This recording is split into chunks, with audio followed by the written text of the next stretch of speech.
One of my brothers who I look a lot to for ceremonies, one of the things that he said is that this is the time and the opportunity to make our homes the spiritual centers again. And I've taken that in stride. And I know that a lot of us have gone back to our medicines in terms of I know a bunch of you are probably smudging your homes or burning your traditional medicines to start your days and ground yourself. And I just want to encourage you to do that.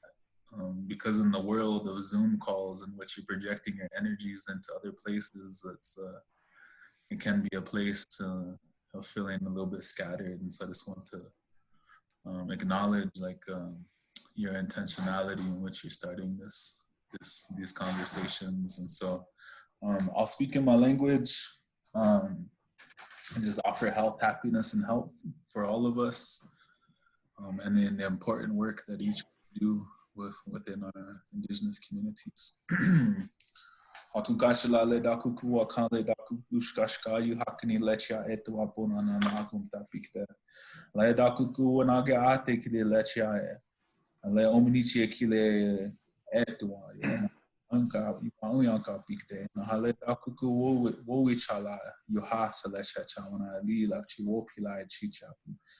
Na hadwa na wakaja na Hoshila na wichinchila na koshkala kana we koshkala ka wawa you hakni wawa ki na li lakshi wopila chichap na like hate dopa ija na le oma kashkala te etkia le dakuku wek tu je li lakshi na ha which chozani te wa wunda le dakuku le shicha na mo ya pikta no na ha wo wa ya zanki Halila wopila chichapi.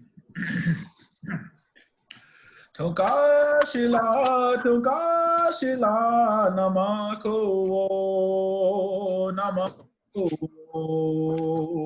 Osheya che lo namako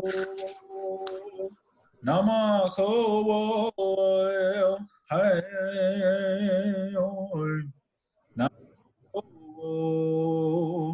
oh shaya che lo namako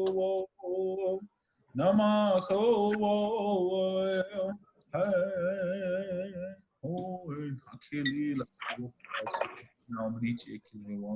in 600 feet turn right onto Moanalua Road. I'll make that. Thank you very much.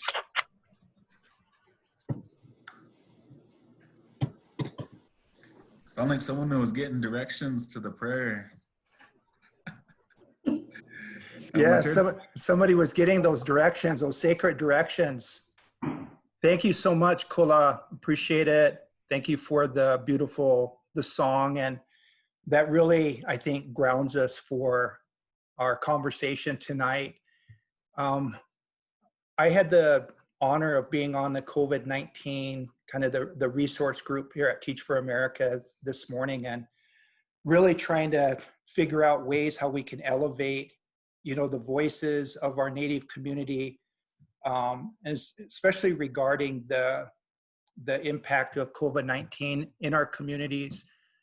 And listening to the song and Duta speaking in Lakota and sharing those words with us, it really struck home today when I talked about how no economic recovery can take the place of our elders and our leaders who are the treasure keepers of our sacred languages, our ceremonies, our culture. And when those relatives, our grandmas and grandpas, our uncles and aunties, our parents, when those relatives are lost needlessly in something that, if we could just stay united and strong, that could really make sure that we have these languages for our next generations of children and our families and that. About a month ago, our advisory council, we got together and we talked about, what were some ways that we could elevate the conversation COVID-19 and the pandemic affecting Native communities. And this was kind of decided that we would take it into a Zoom, or we would take our regular council meeting that we have once a month, and we would bring it to a Zoom meeting and open it up for our family and relatives throughout the Teach for America organization. And there's just so much to talk about, just so many issues that are out there, and so much elevation of a lot of unknown that people have concerning, you know, our Native communities and our relatives and families, that we actually want to take this first call that we're having and turn it into a 3-part series that we would have, one now, and then one in June, and then one in July, to ensure that we continue to raise our voices and elevate, you know, some of the different issues and what we can do as a community to rally and ensure that, you know, that we can help our students and communities, our teachers, and show that love and support for one another. I'd like to introduce and thank the Native Alliance Advisory Council for being on the call tonight. And we'll just go ahead, and if you want to introduce yourself and what your job title is or what you're doing, and then we'll just go through and have an introduction of the council, and we'll jump right into the discussion tonight. And also I want to thank all of you for taking time. I know it's late in the day, you had a full day of work and things that your commitments with your family and everything. We just want to thank you for taking the time to be on the call for this really important conversation, and hopefully that will have some good opportunities to, you know, to keep the engagement going. So Brian, if you want to go ahead.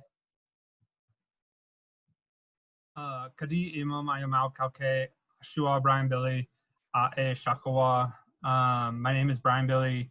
I am a citizen of the Hopland Band of Pomo Indians in California, and I am the Senior Managing Director of Strategy and Program Impact in Alabama.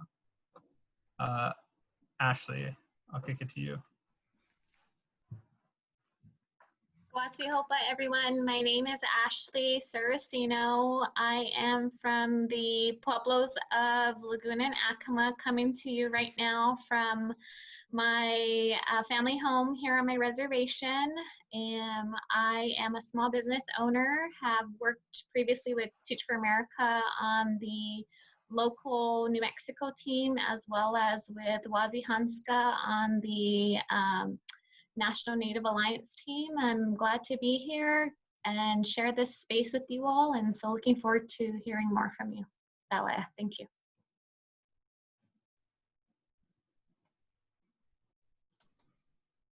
I'll go ahead and kick it over to Josie. Are you there? Josie's not here tonight. Okay, what about Shantae? Hi, everybody. I'm here. My Lakota name is Chonko Lutawi, Red Road Woman, and my English name is Shantae. I'm from the Pine Ridge Reservation in South Dakota, so I'm Oglala Lakota. I'm currently a 9th grade U.S. history teacher, teaching on the island of Oahu. Lindsay?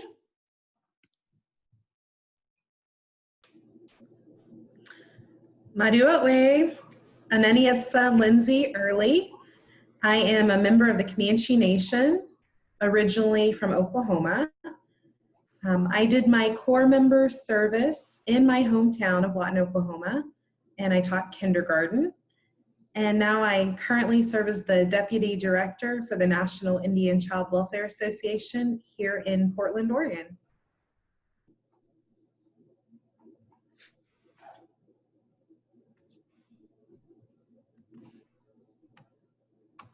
Now I will turn it over to Amina.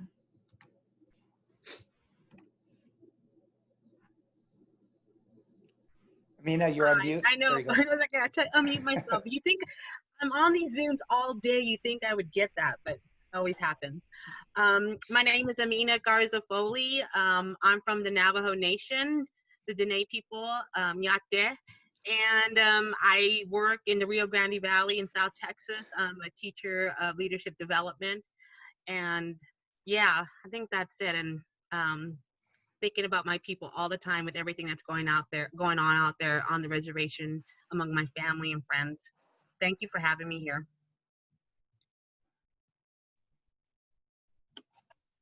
Oh, who else? Who else is here? I'm sorry. I don't see everybody on the screen here. Go ahead, Kate. Evan. Oh, Evan. You go, Evan. Okay. Hi, Hawaii. My name is Evan Grayhill. I'm also from Oklahoma. I'm Wajaji. I'm Osage. I did Teach for America in my home state of Oklahoma as well. And I also taught kindergarten. Hello, Lindsay. And it's near and dear to my heart because my dad and the other elders of my tribe have been largely affected on the Osage Reservation. So COVID has hit really hard in certain areas. And so I'm really thankful for this roundtable conversation. And I will pass it to my fellow Okie, Kate Soltuska. Atito, hi, I'm Kate Soltuska. I'm absentee Shawnee from Oklahoma City, Oklahoma. I served in the Teach for America Corps 2015. Currently serve on the Native Alliance Advisory Council for Teach for America. And I'm currently the school board president for Sovereign Community School, the first Indigenous charter school in Oklahoma City. So I'm very happy to be here with you today. And who is next to kick it to? That's the hard part. Chelsea. Hi, everybody. Chelsea Wilson here. I'm the Chief of Staff and a staff alum in the Oklahoma City region. And I'm very, very happy to be on this call. And let's see, who should go next? Wazi Hanska. Yeah, I think that's everybody. Okay. Josie Green was unable to make the call tonight, and I don't see Rachel Henderson on, but wanted to thank all of our council members for being on the call tonight and spending this Wednesday on an open forum, talking about some really important issues, raising the elevation about how COVID-19 is impacting Native communities. It was just really disheartening, watching the news today when seeing the number of deaths in the United States that hit over 100,000 people. And it just makes me have so many different feelings of, what is going on? What can we do to get people to really realize how serious this respiratory infection is and what we can do to protect our communities that are really the most vulnerable. And, thinking about why we wanted to have this call, it was last week on a Sunday morning, I was watching TV and CNN had President Begay on, who is the president of the Navajo Nation.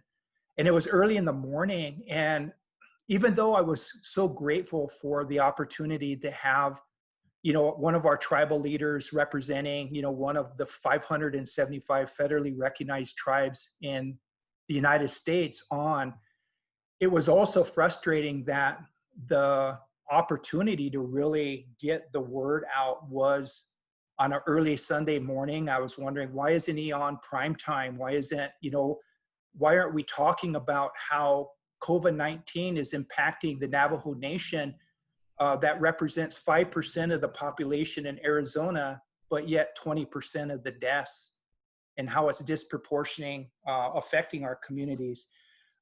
With that, I'd like to kick off our discussion tonight with a few questions that I'm just going to throw out to our council, and just feel free to jump in, and we'll transition to some different topics that we want to cover.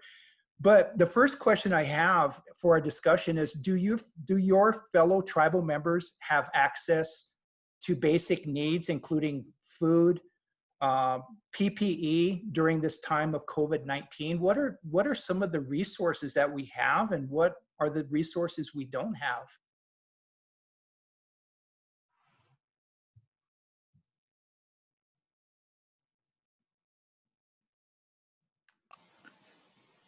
I can go ahead and kick off. I think, like, my perspective. as a citizen of a tribal nation that has a pretty complex healthcare system, and one that actually I think that we've all been pretty proud of.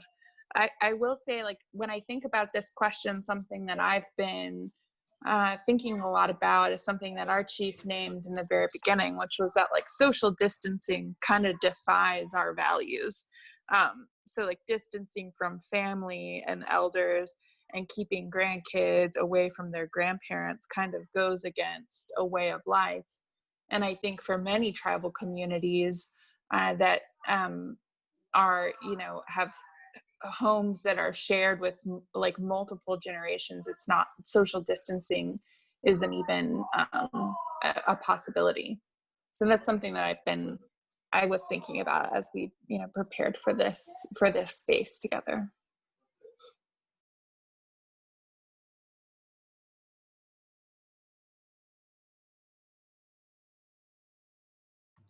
What about the personal protection equipment? How much of a lack of resources does that have in some of our communities? I think a lot about that.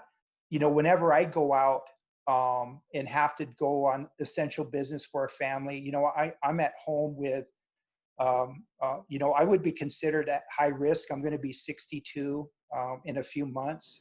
My wife is approaching 60, but has some very serious, you know, health conditions, including diabetes and an immune disease, neuromyelitis optica, that makes her very high risk.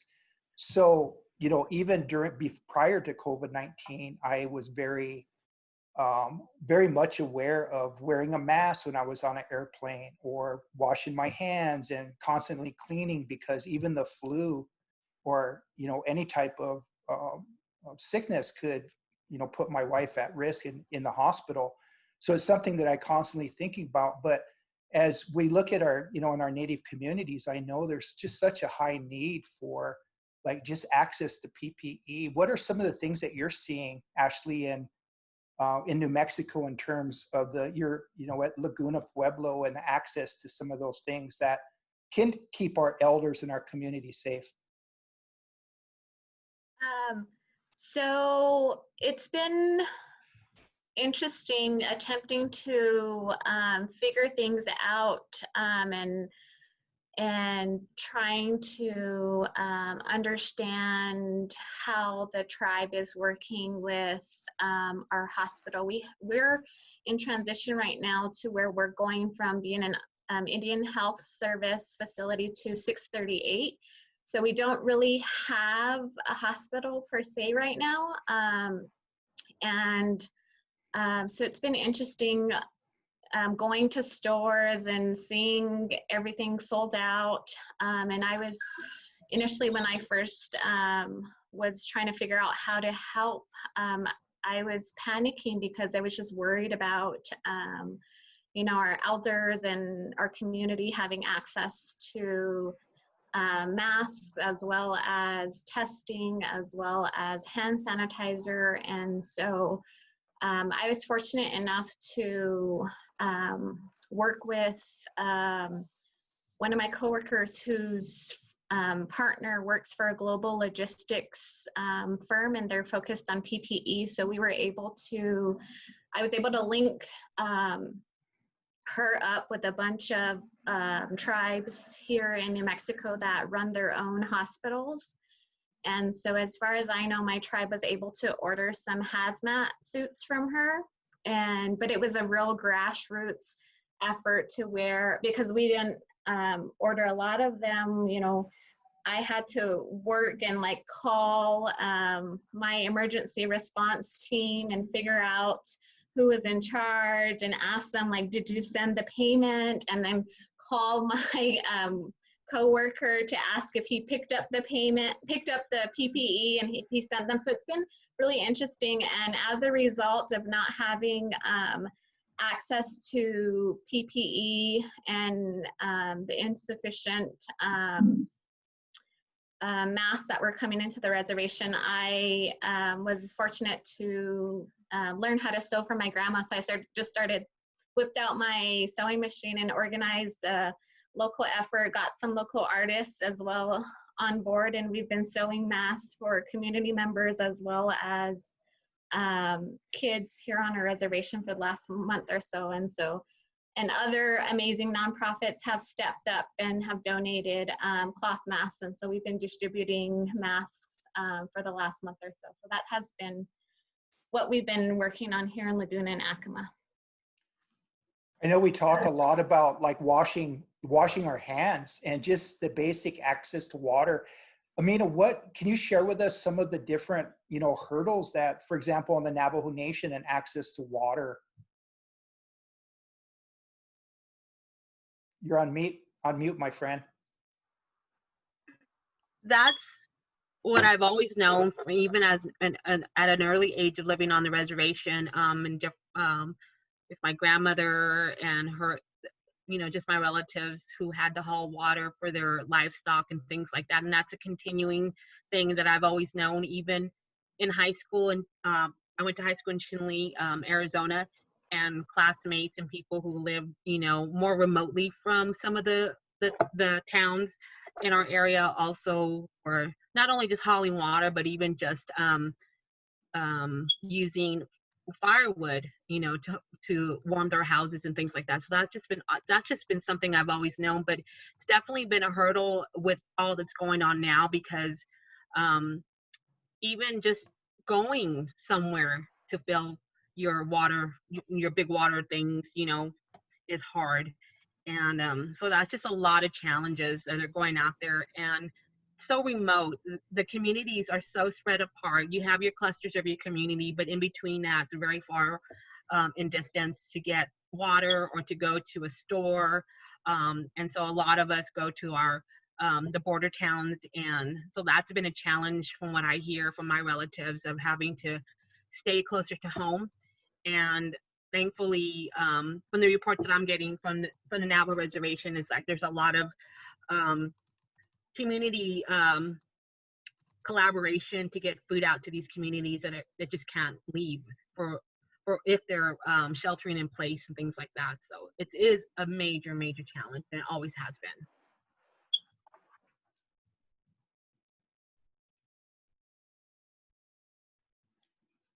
When we look at the expansiveness of the Navajo Nation, you can see on this map, thanks for putting that up, Evan, how the Navajo Nation encompasses 4 states.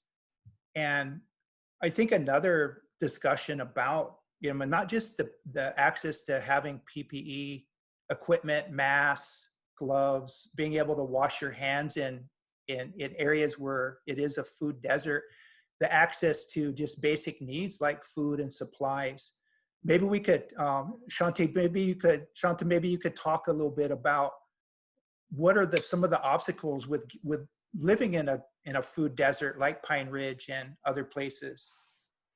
Well, the Pine Ridge Reservations, that's in South Dakota. It's home to the lowest life expectancy, and also like it has the number of poorest communities in the entire United States.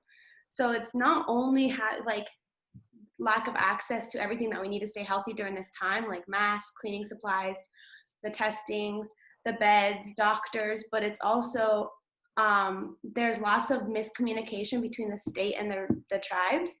So a lot of you may have seen on the news with our governor and what's happening with Chrissy Noem, but it's been like, it's hard living in a food desert, because a lot of people are wanting to get food, but we don't have that on the reservation, so they're having to travel 2 hours away to Rapid City, where there are tons of cases, because our governor doesn't really believe in having to have a stay-at-home order. So we're having to expose ourselves to a city to get the resources that we need back home on the reservation. And so on top of that, trying to practice our sovereignty, our reservation is also trying to have a stay-at-home order or closed borders to slow down the travel in and out of the reservations. So even then, whenever we are having a strict stay-at-home order where we're not allowed to leave the reservation, there's no way that anybody can even go to the city to get the food that they need, or any supplies that they need. So there's just a lack of everything on the reservation, just like all these other tribes that they're all experiencing.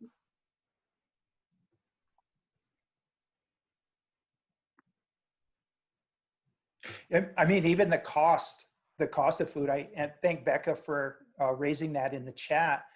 I mean, just the cost of fresh produce, access to different food makes it so hard on, on fixed incomes, people that are living in high areas of poverty. Makes it hard to have access to those, the healthy food, and just being able to bring that back. And then when you're living in a home that has multi-generations of families, like Chelsea mentioned, the spread is going to go throughout your community really fast because of some of the things, the lack of access that we do have facing, especially our rural native communities. President Harold Frazier has been interviewed several times, because just as Shanta was talking about with the Pine Ridge Reservation being having border checkpoints, it's also happening on the Cheyenne Indian Reservation, where there's 12,000 citizens, but only access to 8 hospital beds with no ICU units, and the closest regional hospital is 3 hours away. So our tribes are practicing their, enforcing their tribal sovereignty in order to protect our people, because a lot of the promises of, financial support has not been there. And Chelsea, maybe you could talk about a little bit about the treaty responsibility and some of our financial Yeah, issues. absolutely. Yeah, and I think I could also add some nuance to kind of the comment that I started out with. I think the reason that it was significant to share what our chief, his advice and compassion at the beginning of this crisis, is because we're kind of facing a leadership vacuum at the state and local level here in Oklahoma. I mean, a more prominent story for our state and for our regional context has been people bringing guns to superstores whenever employees ask them to wear masks.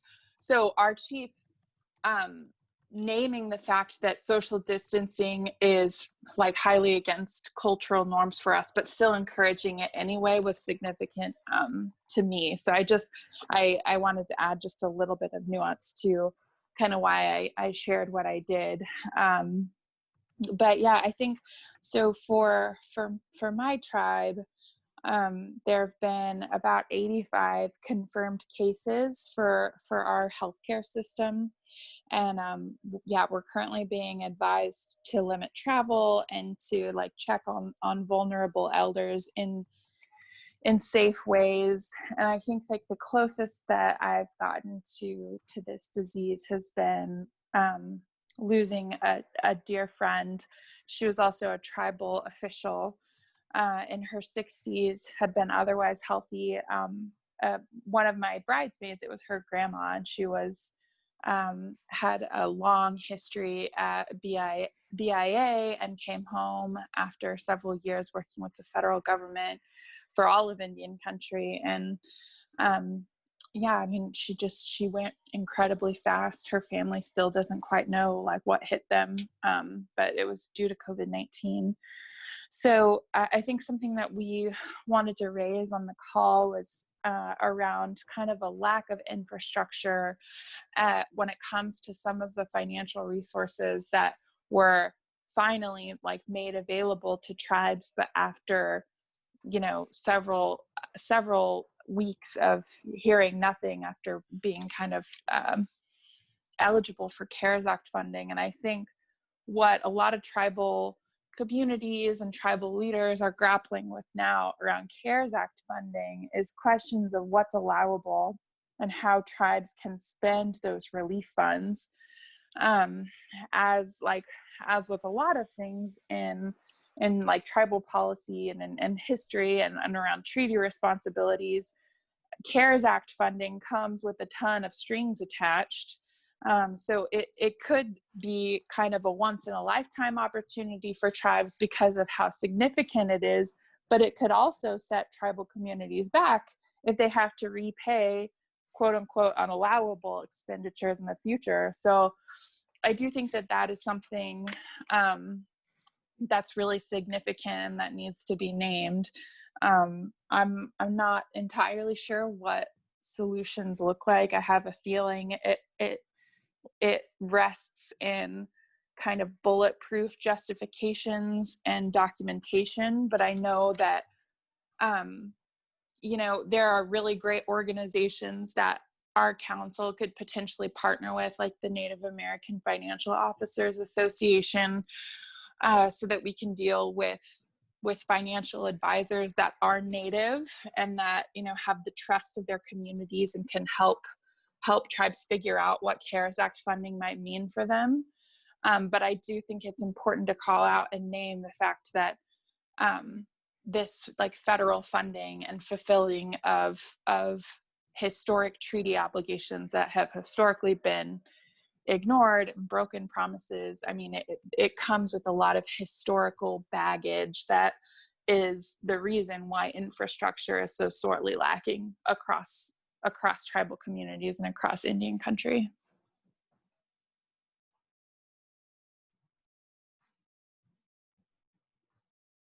I think that's what makes it so complex with just trying to get the funding that one doesn't supplant the treaty appropriations that come for healthcare and education, the infrastructure that our tribes have through the treaty rights and negotiations that we have with the federal government.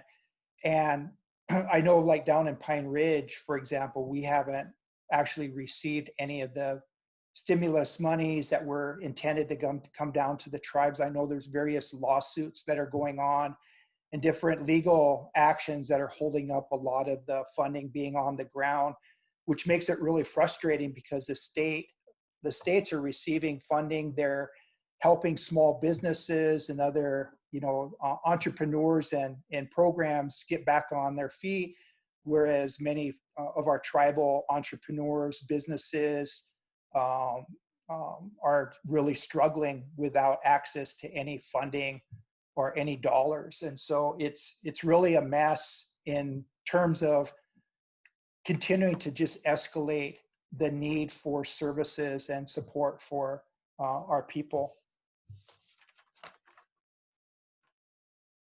What is learning?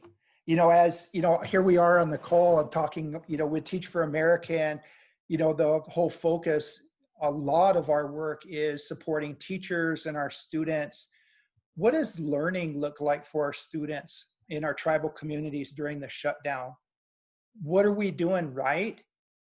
And what can we do to improve outcomes in instruction? What are some examples of what's happening?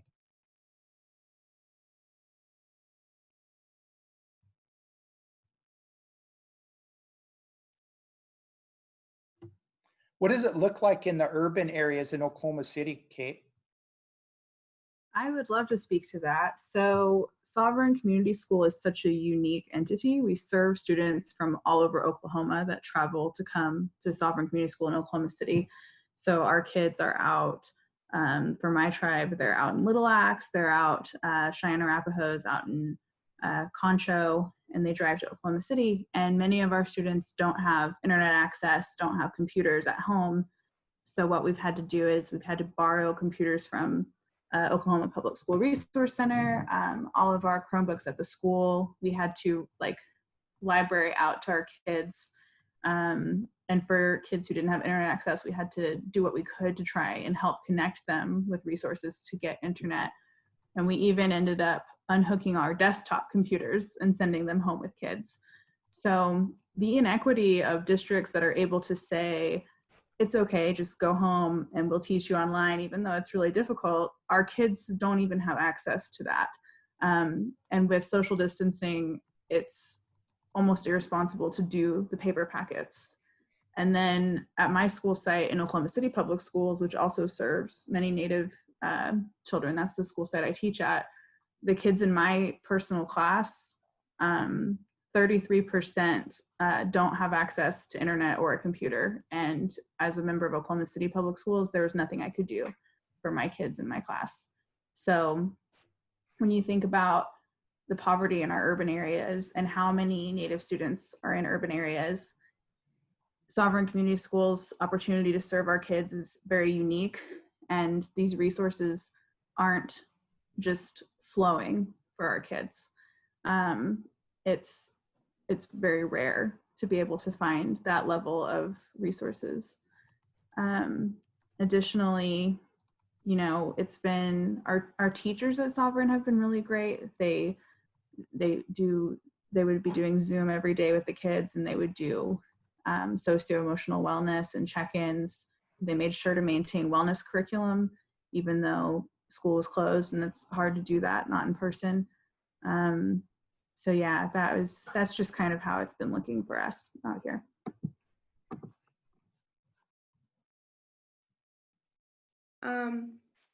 So I'll speak for the Pioneer Reservation. So before COVID-19, the school dropout rate was already over 70%, and 28% of our population attained a high school diploma, and then only like 10% actually got a degree. So education has always been an issue on our reservation, and then now moving into COVID-19 and going into virtual learning, it's been so different between all the different schools on the reservation. There's like, at some schools, there's a complete lack of communication between educators and students. And then also at some schools, they're like having class from 7:50 a.m. to 3:30 every single day on the computers. But that's where there's like inequality within the homes, because on the reservation, our Wi-Fi is like hardly anywhere. So like nobody really has access to get on the computer to do that. So whenever they're getting sent home these packets, there's no communication there between the families and the educators for those students to go to the schools and pick up their packets in the first place. So I'm not teaching students on the Pioneer Reservation right now. I'm teaching students in Hawaii.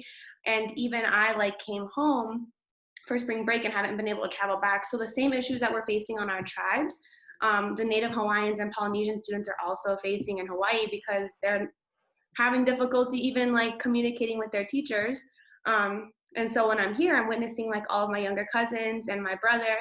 And so my younger brother actually is on an IEP, but because he doesn't have the supports inside of a school, he was like close to failing all of his classes. And if the school didn't come to an agreement to not fail any students, he would have failed because he's not getting the support he needs. And so it's not only like being out of classes and in schools, but it's also like hardly anybody has access to internet or even like cars to get to school, and there's no school buses to take them to pick up the supplies they need. So there's just lots of issues around the education as well. I think it also brings about really hard decisions, doesn't it, too, with, you know, a lot of our phones have, you know, data that you have to pay for. And, you know, it's a hard decision. Do you get on a Zoom call for an hour to, you know, talk about a history or math lesson, and then you have to make a decision on, you know, do I pay my phone bill or do I buy food and supplies for our family? So, I mean, the real issues of the limited access to, you know, internet and broadband services is a real issue when you're talking about moving education to a virtual setting. You know, just the lack of those resources are striking. But, you know, also our teachers were just, you know, really blindsided by this too. A lot of our, you know, teachers who maybe didn't have Zoom meetings prior to this shutdown were then now being tasked to, you know, conduct their education via, you know, Zoom and computer, and they really didn't know how to be, you know, didn't have the training to do that.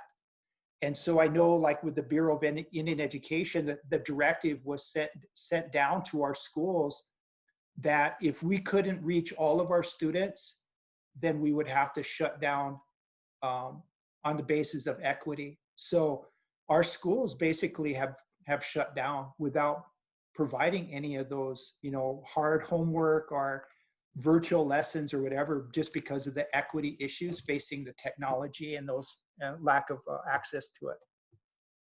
Because a lot of our kids are even raised by grandparents Yeah. who don't even know how to use technology in the first place. So there are some schools who don't who quit school so early on within the first week of whenever we were finding everything what was happening, because they don't know how to solve the issues with the equity, the inequalities.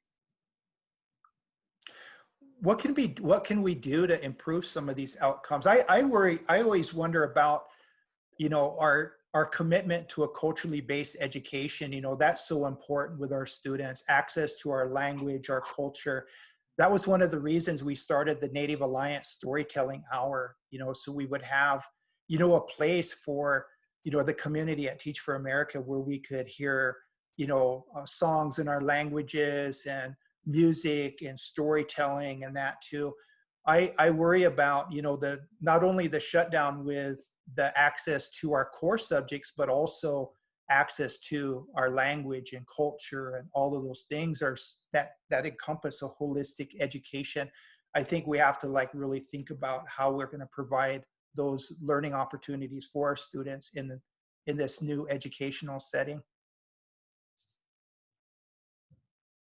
And I think, Zihanska, one of the things that has been, on the flip side, all of the things that everybody has shared has been true with my tribe as well. I think our reservation only has about 50 people that live on it. The majority of our tribe lives off the reservation. I think something that has been unique about this moment in time for us has been that the shutdown has actually allowed so many of our children to become closer to our culture because they're with family members. All of our schools are off the reservation, and we tend to be the minority within those school systems as well. So the education there isn't culturally responsive for us.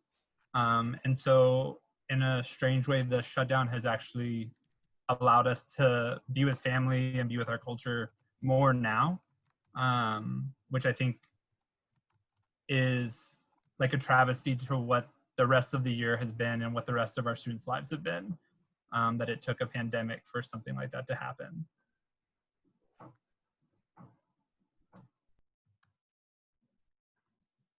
Which I think talks about, why is there so little media coverage? I mean, speaking on this call, we're all definitely aware of the issues that are facing our communities, but why is there so little media coverage? Why don't people know what's going on in our communities? What can we do to elevate that?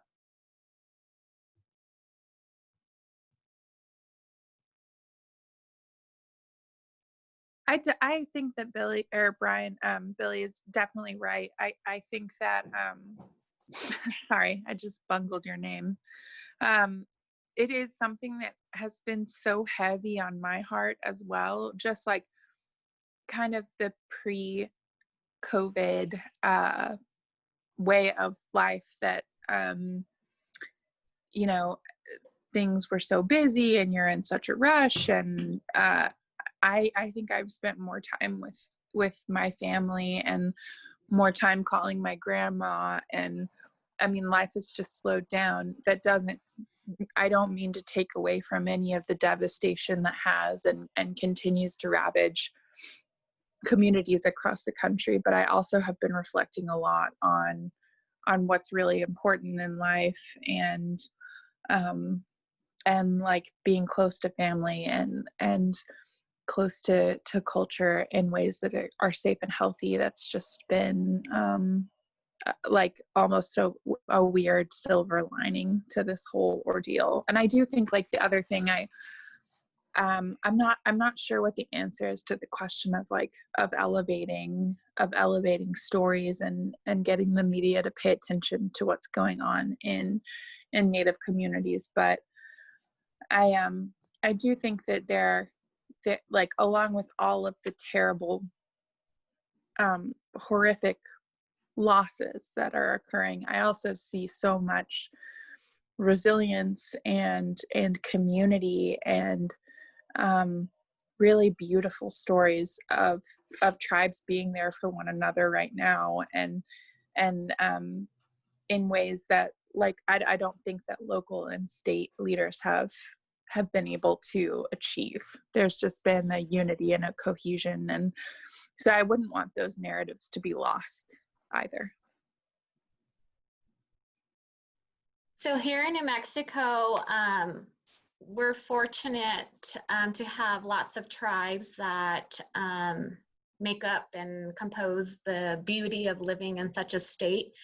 And so unlike other states, tribes have been getting a lot of media. However, it's been disheartening and angering at times to listen to the news and see the racism and the violence that is being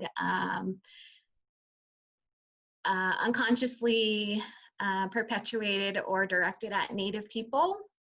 And one example happened fairly recently. So the city of Gallup shut down their borders, and they had the governor of New Mexico enact, I think it was like a riot, some riot act to where they were able to shut down all of the borders. And what the news was reporting or perpetuating was the racism that was apparent in the mayor of Gallup. And so what they were reporting was that the mayor of Gallup wanted to shut down his town because he was afraid of Navajo and Pueblo people spreading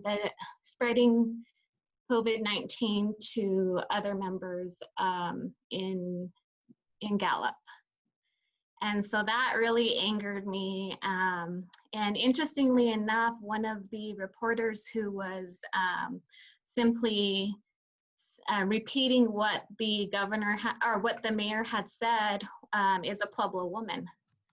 And so I got on my Instagram account because I follow her, and I just thanked her for the critical role that she plays in getting information out about Native people in New Mexico. But I also made sure to let her know that her words have power and that she really needed to pay more attention to the wording that she was using, because she's indirectly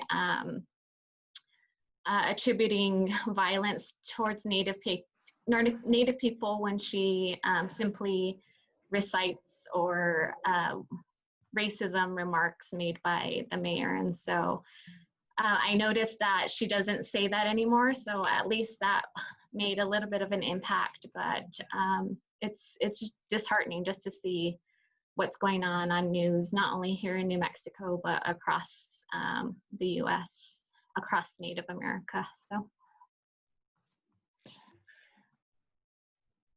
I'd like to welcome Rachel Henderson into the group. Rachel's on our council. I see that she was able to get on the call.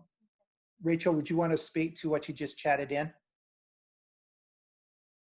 Oh, well, Becca highlighted the fact that the National Guard was, well, they still are in Gallup, and they have been for a while now, even before the Riot Act was enacted by the Gallup mayor asking for that. They mostly been at grocery stores and like Walmart, Safeway, as crowd control, just because so many also of the Gallupian police officers were being infected by COVID. So they had a lot of their police officers either being quarantined or recovering from that as well. And then again, I think that also gave a very racist view on like what was happening in there in Gallup, just because it is a border town. There's a lot of people traveling back and forth and things like that. But then there's also like some hope. Even non-natives have been advocating for natives who are not placed in Gallup, that they their business keeps Gallup going, and without them, like Gallup financially wouldn't survive. And so to have like that acknowledgement, I think is important for a lot of the community members to like step forward and share with us.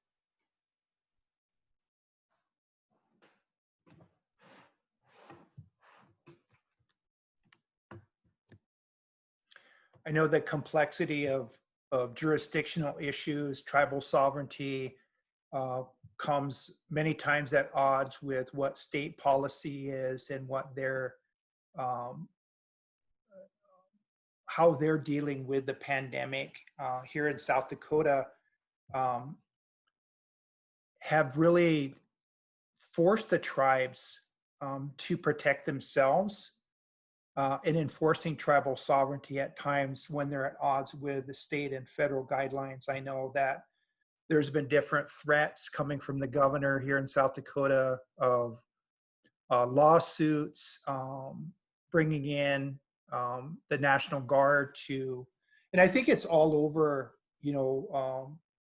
just basically a small number of complaints, especially by non-native ranchers, landowners who are being stopped at the checkpoints. Also, the commerce that's coming on to our reservation, bringing in supplies, being frustrated with the checkpoints and making sure that, where they're going, when they're going to be coming back out and stuff. But, I think it's just a matter of what our people are doing in order to ensure that our communities are protected from community spread.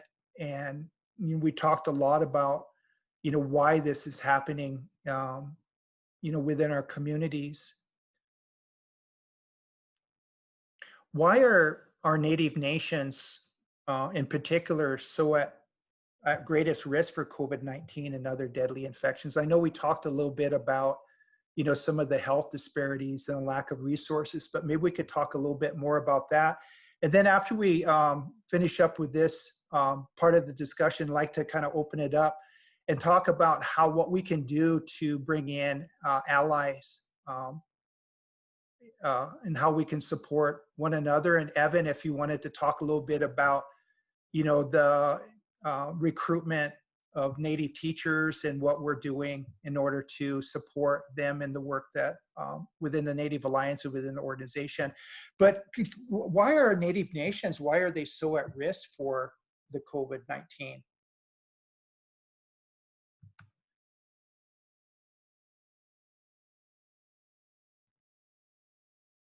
Lindsay, do you have any thoughts on that? Yeah, absolutely. Thank you so much, Wazihanska.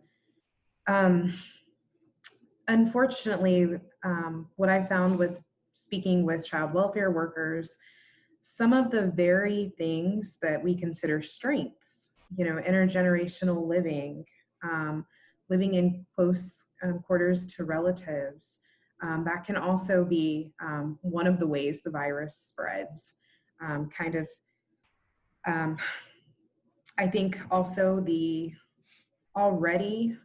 have the lack of access to funding, the jurisdictional issues we mentioned.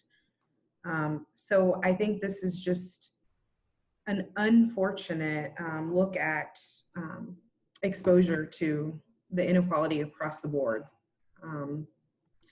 In my field right now, we have child welfare workers who don't have access to personal protective equipment, which makes it very challenging to visit homes, give parents support they need.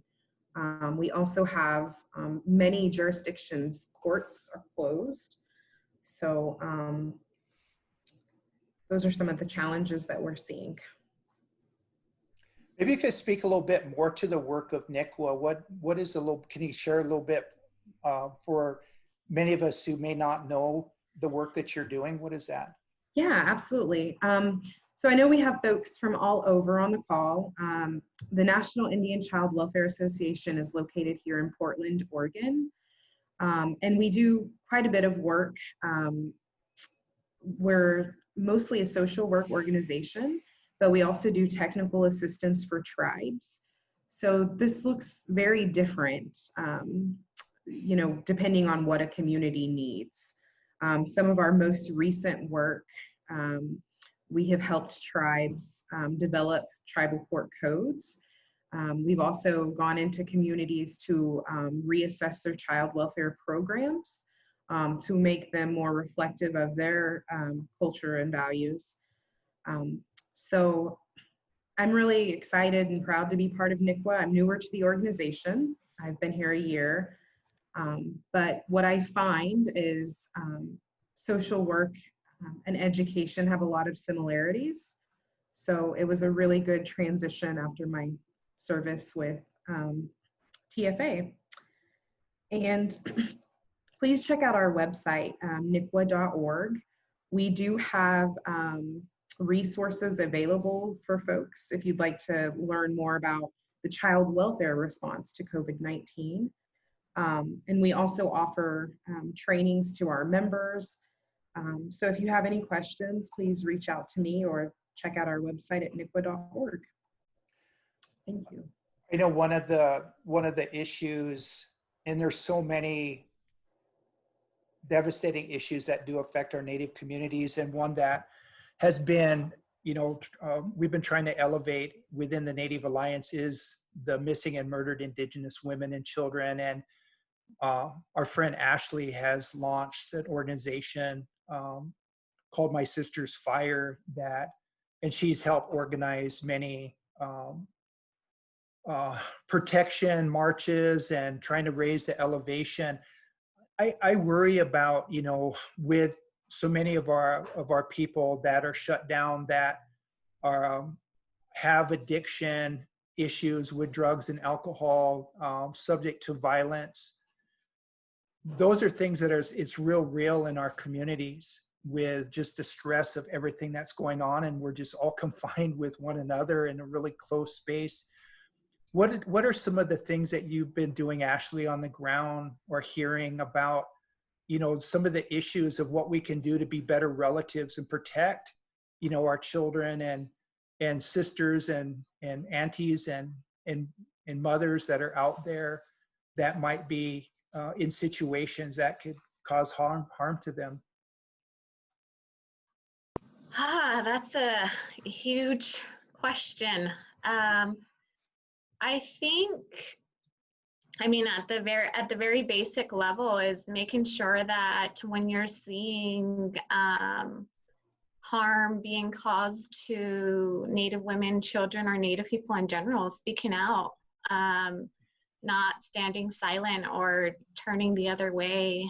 So that's one thing. Another important thing to do is supporting Native organizations that focus on violence against women, as well as Native children programs that service Native children, and just continuing to make sure that these programs continue to exist.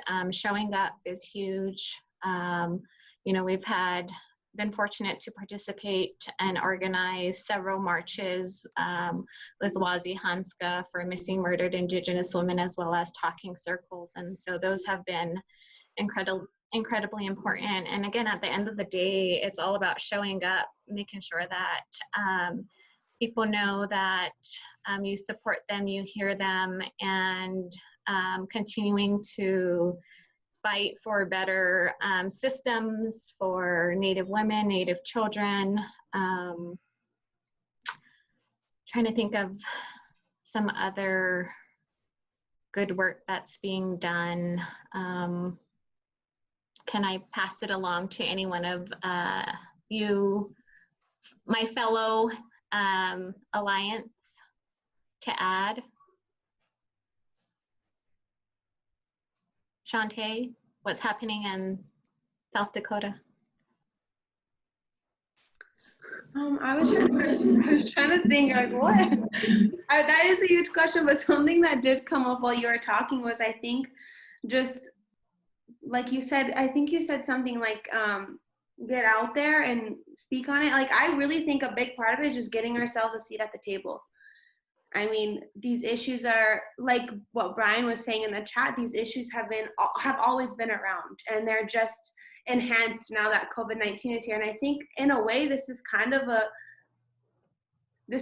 bringing attention. I mean, it's not being talked about as much as we'd like, but more people are seeing like, oh, there have no water on the Navajo Nation. It's because it's always been that way, you know. And I think it's important that we start finding ourselves a seat at the table and in the conversations. And that's why it's so important that I think I look up to a lot of our council members, because a lot of you guys have experienced so much and are doing a lot of different things to fight for the inequalities that are the criminal inequalities, like you were saying in the chat earlier too, that our tribes are facing.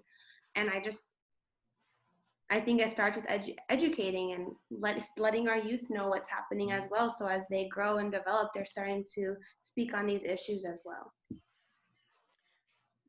I think one thing that we haven't really taken enough time to really talk about is how are we, like, what steps are we taking as individuals with our family and what's going on right now to like kind of take care of our, you know, all the stuff that's going on, you know, with our families, communities, because, you know, as we know, you know, when you're in a community and, you know, you have so many relatives, the phone doesn't shut off at 5 o'clock. I mean, we're invested so deeply in what's going on in the work that we're doing and just in our lives. Maybe we could go around and just what's maybe one thing that you're doing to like really kind of keep things in perspective and stay healthy, having good medicine in your life so you're able to, you know, continue to function and move forward. Brian, can you kick us off? What's something you're doing that you could share? Yeah, I will say that my family in general, as soon as this started to happen, became very insular. So all of our family members sort of moved in together. My parents actually moved into our house, so that way they could be close but also be safe.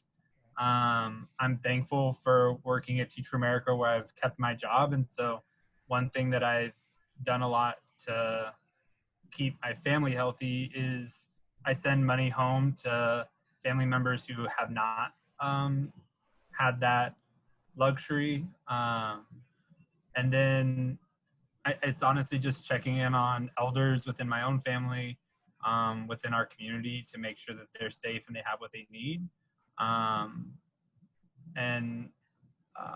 Just, I think what you said, right? Like, I'm calling family members until 9 o'clock at night, checking in, seeing what they need, see what they need and how they're doing, and making sure that they're staying safe. My family does not leave the house. We all stay inside, and if we do, we carry a can of Lysol and spray everybody around us. Yeah. How about you, Evan? Sorry, I'm the one sharing my screen, so my Zoom skills are not as great. I have been so excited to share a little bit because my family, I feel like I'm the privileged one. I'm the youngest, I'm the most technologically skilled, and I have the privilege of having internet. So one of the things I've done and helped is actually helping them research, like, how do you get your stimulus check?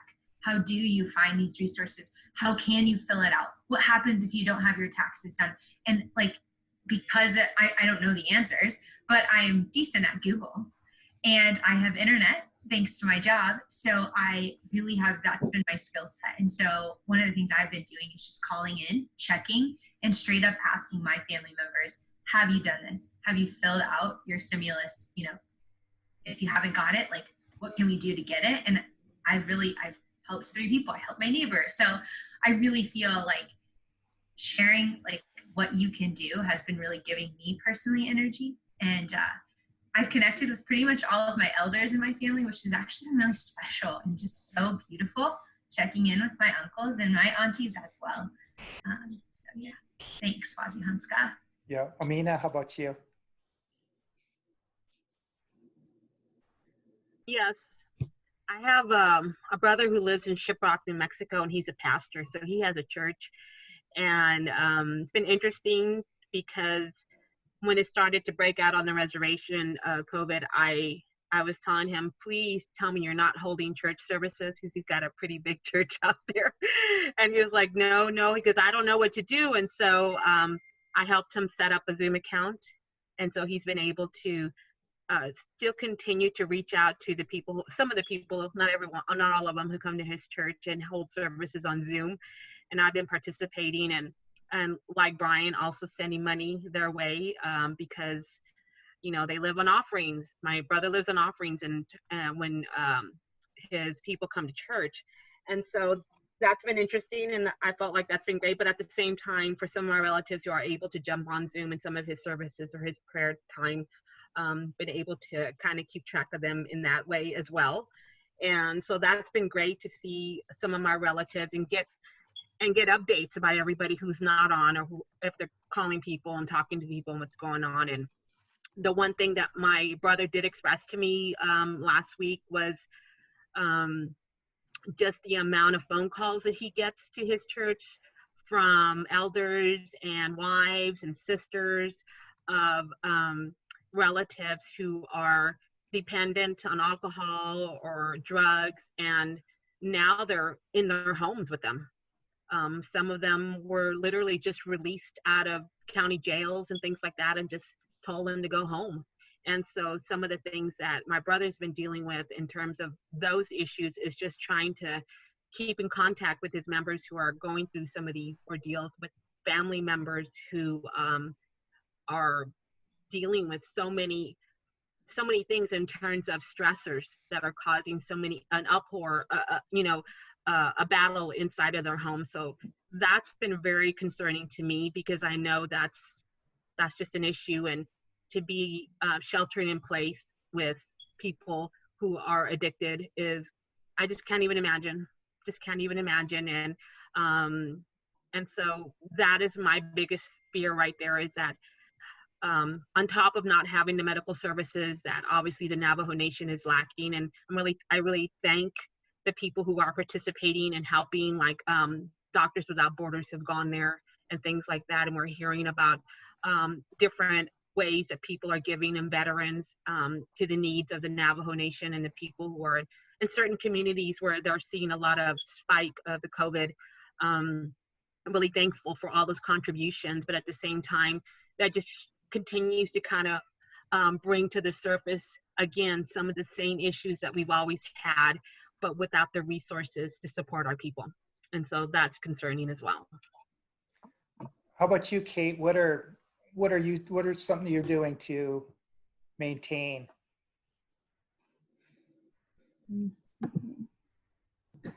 Well, it's kind of hard, because I feel like the things that I'm doing to make me feel better about everything that's going on, once you accomplish that task and you realize that it never ends and that there's so much more to be done, you just kind of feel it's just this cycle of fulfillment and depletion. But for me, I started out just making masks for anyone, neighbors, friends, family, people in my life that don't have masks.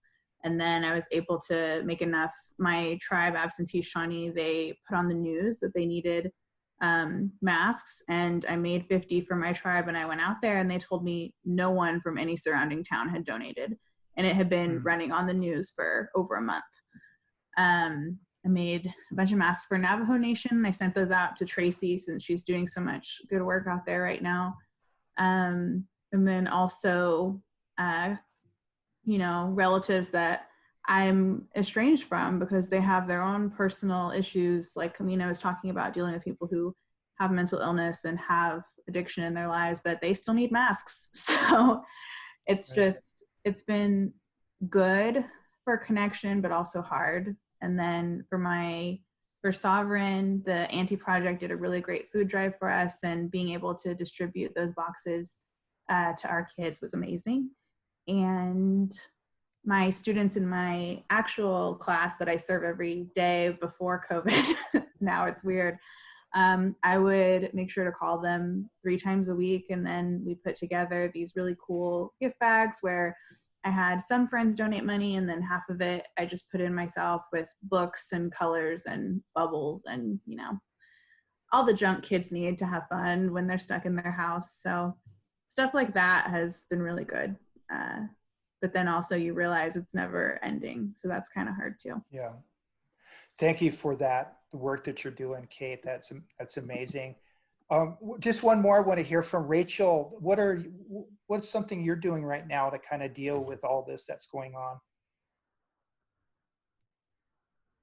For me, I think relying on my relationships with not just my family, but also just like my students and with my fellow coworkers as well has been really important and vital. My mom and dad both work in Gallup and in Window Rock.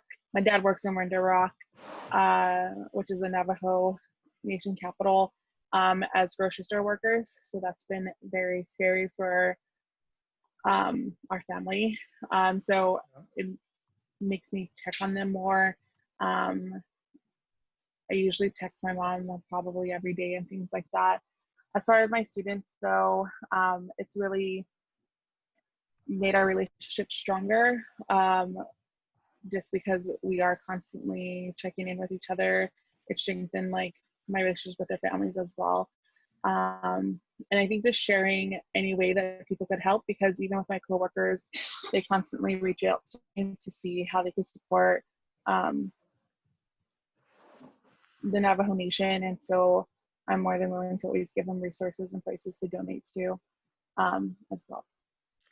And I think that's always a question that, I hear a lot from, relatives and allies and people who want to know what they can do to help. And I know it's hard. It's hard to be on the ground, especially right now when, it is a high risk to be on the ground and delivering food and supplies and doing what you can to be able to help your community.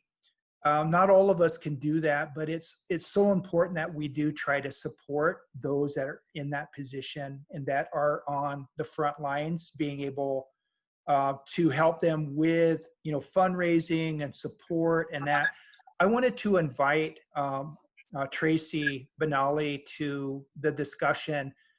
Tracy's a first-year Corps member down on her home community on the Navajo reservation. We've known Tracy since she was in middle school, and she came in and she spoke about the impact of her teachers and her life. And then it's been her dream over the past probably 10 years to graduate college, join Teach for America, and come back home and teach. And I just wanted to just loop you all in on some of the amazing things that Tracy's been doing to just try to bring support and help to our community where she's with her students and family. Tracy, if you want to jump on and tell us a little bit about what's going on and what we can do to help.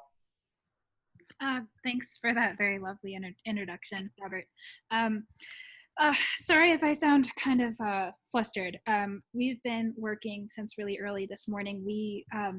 I haven't even had anything to eat today because we've been so busy. So the immediate community of Crown Point is about 2,000 people, but the Eastern Agency is around 20,000 people. So far, Jonathan Nez hasn't brought any donations out towards Crown Point, and so myself and the social worker at my school, we were both like, well, we don't have to ask for permission, let's just do it. So we hopped in together, we started a GoFundMe, and she's been working with a local rancher to bring meat to the community. So actually today we got 100 pounds of beef, and it's sitting in the freezer in our headquarters right now.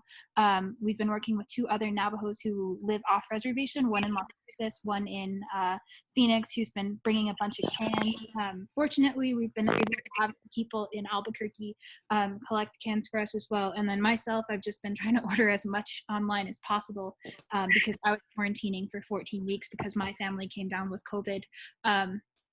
Or not 14 weeks, 14 days, sorry. I tested negative, so I immediately got out into the field. I've been talking to the community pantry, which is our local food pantry. They're hopefully gonna come out on Friday with fresh vegetables. As of the time I left, which was about 6 p.m., we had about 75 boxes made, ready to go out to community tomorrow. So in the morning, people are gonna come pick up boxes. In the afternoon, we're gonna drive out to the rural areas so we can service the the grandpas and the grandmas and the people who don't have transportation.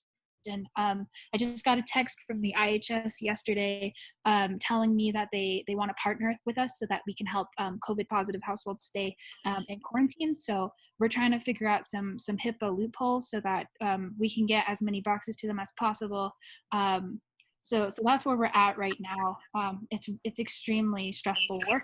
I think the biggest thing that people can do for me right now is just share that link as much as possible, because even though $20,000 is a lot of money, it's realistically only going to serve around 250, maybe 300 people, and it's just not enough food.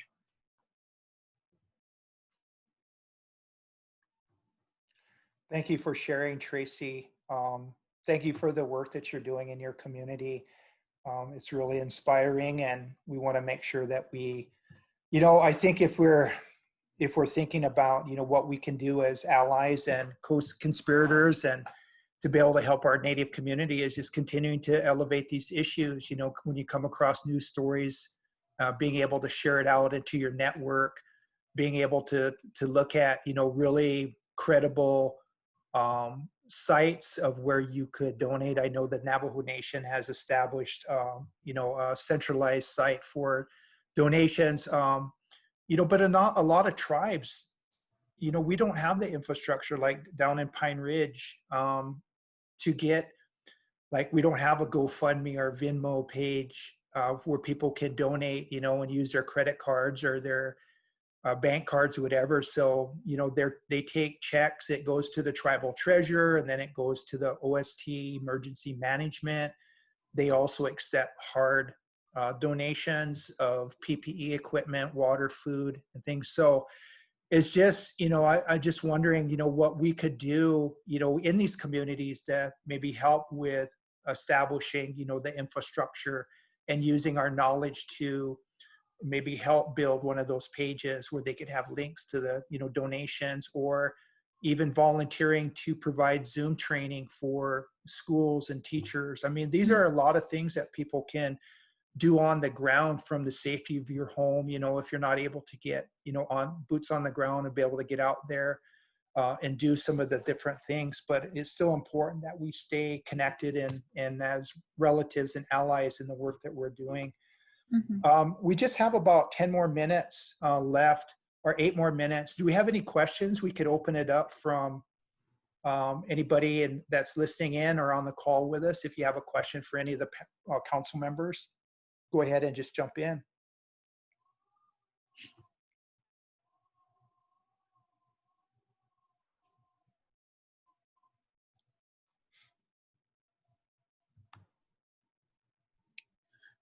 Hey everybody, it's Tracy. I see that a bunch of you guys donated, and I want to thank you very, very sincerely from the bottom of my heart.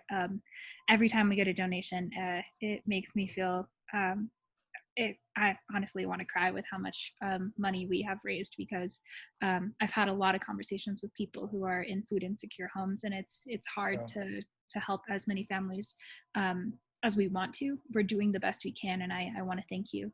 With that said, we have a really tough deadline, so I do need to get off the call. I need to get back into work. So thank you all for listening. Thank you for sharing with your networks, and thank you for your donations. Thank you, Tracy. Be safe. Thank you. Bye.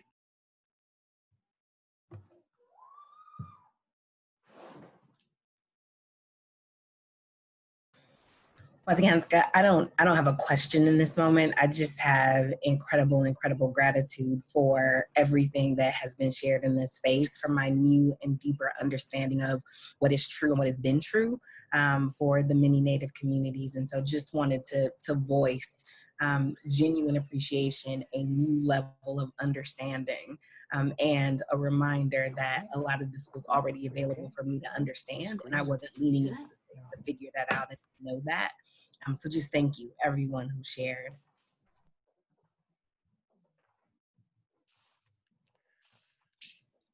Thank you, Barbara.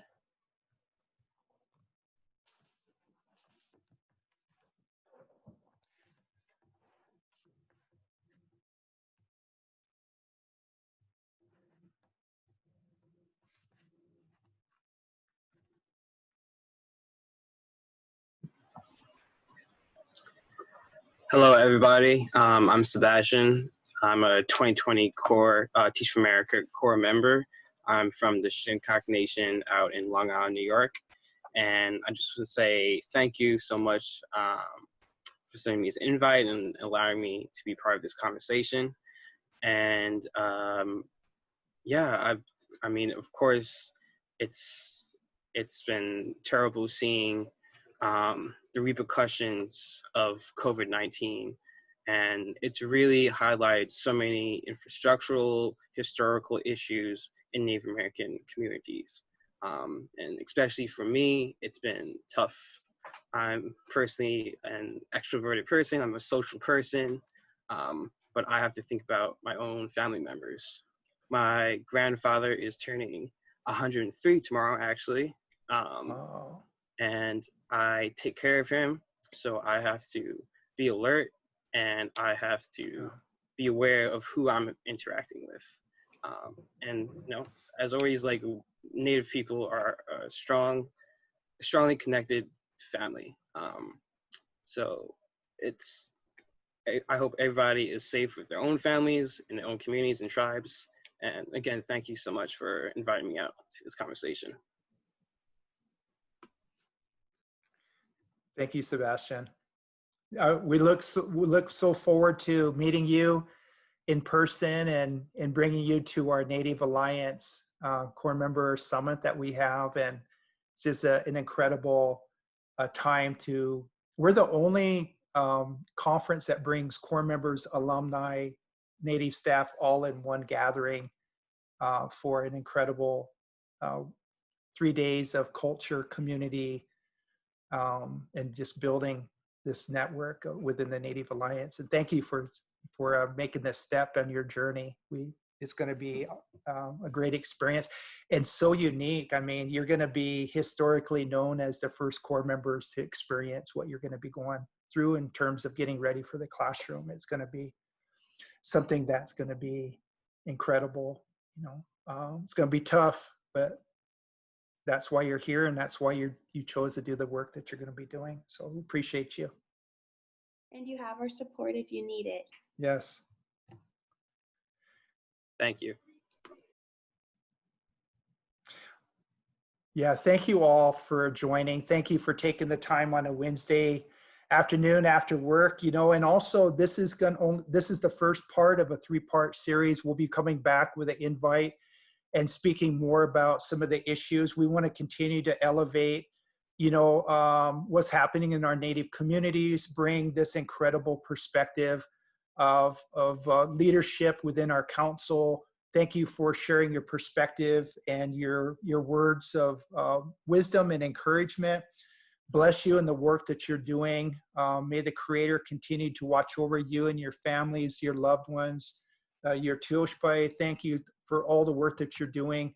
I'm really excited to share that in a few weeks, we're going to be doing our call to action across all the core members coming in to Teach for America, talking about the Native Alliance. This is going to be another historical opportunity for us. I'm really excited to, you know, work with the Teach for America Institute teams to be able to really elevate our call to action, elevate the issues that are facing our Native communities.